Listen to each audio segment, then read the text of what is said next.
Yesterday I was riding in my car going home, and I stopped at the stoplight, and there was a white woman who pulled up right next to me. She stopped as well, and she had her window down on both sides, and she was playing her music.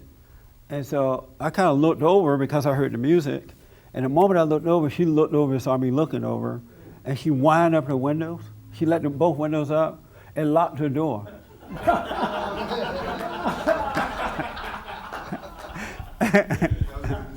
And believe me, the decision came.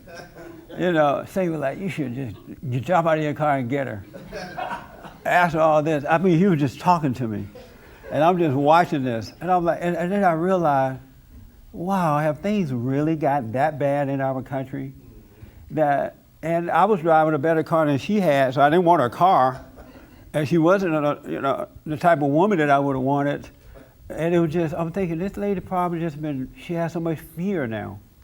Broad daylight, we had a stoplight. I'm in my car, and I'm gonna jump out and get her.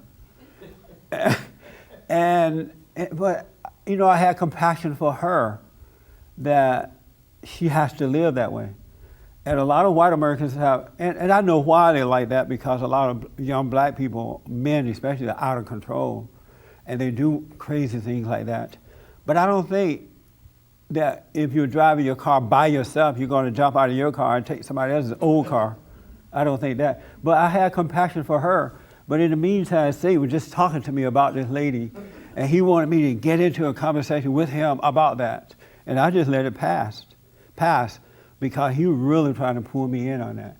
And see, if you can get to know yourself, you can see how you're being controlled in every area of your life. Things that seem nice and things that seem wrong or bad, you're being controlled, but because you're not paying attention in the right way, you don't realize you're being controlled. And you find yourself doing foolish things. Because if I didn't know what I know, I would have made a fool out of myself right there at the stoplight. And in the older days, before I overcame my anger, me and that woman would probably be in jail somewhere right now. That woman and me. Because I would have overreacted to that. I said, look, this racist white woman, I don't want your car. I've been trying to prove something to her, right? But I had compassion for her, even though Satan was talking to me to act out on that situation. You ever had anything happen like that? It was so funny. And then I said, well, I'm going to talk about this tomorrow on the radio, right? And then Satan said, no, I wouldn't talk about this on the radio because the blacks are going to be saying, see, I told you white people are racist. He was trying to talk me out of it. And I'm like, wow, that is so interesting. Isn't that something? Mm-hmm. That's something else, Jesse. Let me take his hand first. Yes. Yeah, that's happened to me several times where the exact same thing. I'm just walking down the street and a woman would do that, and I wasn't offended at all. I know that you're just afraid of my color. A lot of black kids out there are very, very dangerous. Did Satan try to tempt you though? Not at all, no. He didn't say, you need to go there and ask that lady, do you think I want your money? But it was once when That's what he tell me. Go over there and ask him if you think you want her money. I was walking down the street one time, and I passed this lady, and she absolutely screamed at the top of her voice when she saw me.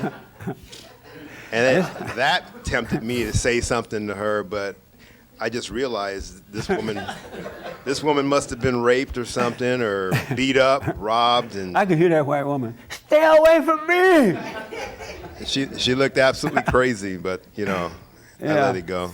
I've had white women tell me that they take these classes that teach them how to do that, protect themselves from men, and especially black men when they see some black men coming. They have been trained that way, really, because I work with so many black men, I happen to know that they do go after white women and their purses and things like that and take their money. And if they're white, they don't even care. They feel obligated or justified in doing that kind of stuff. So now white people are living on the edge, they're living in fear. And so I'm thinking, I thought about that yesterday. I said, wow, it's too bad that we have gotten to this in our country and in our lives where people don't trust each other now. Because when I was growing up, white people didn't act that way around black people. they didn't like hold their purses or wind their window up and all that kind of stuff. And we were not, as a race, we were not united then because of all the laws, and we lived separately and didn't go to the same schools and things like that. So we didn't have this kind of problem happening then as it is happening today. We should be closer today as a people rather than that kind of thing having to happen. But it was interesting to see that. Yes, Kent, real fast. Yeah, no, I was walking. I was on a date. I was walking. It was like 10 o'clock at night. I was walking down a relatively dark street, and a black guy came up right. It was kind of right behind me, and there's no joke. I was ready. I was ready for action right then and there. You afraid of him? Oh yeah, and you know what he said? He goes, He's like, oh yeah. I thought this guy's ready to jack me right now because he was kind of tight up on us, and it was kind of a lonely street. And then it turned out he goes, oh yeah, I just need to go to this liquor store. He looked like he might have been a homeless guy or something. But yeah, you get that in your head. You know, somebody's right behind you, and you start thinking that stuff. Had it been a white guy, would you have felt the same way? I would have known. I would have beat him up, so I wouldn't have been worried about it. So. Oh, that's amazing. Well, I understand it. I totally understand it.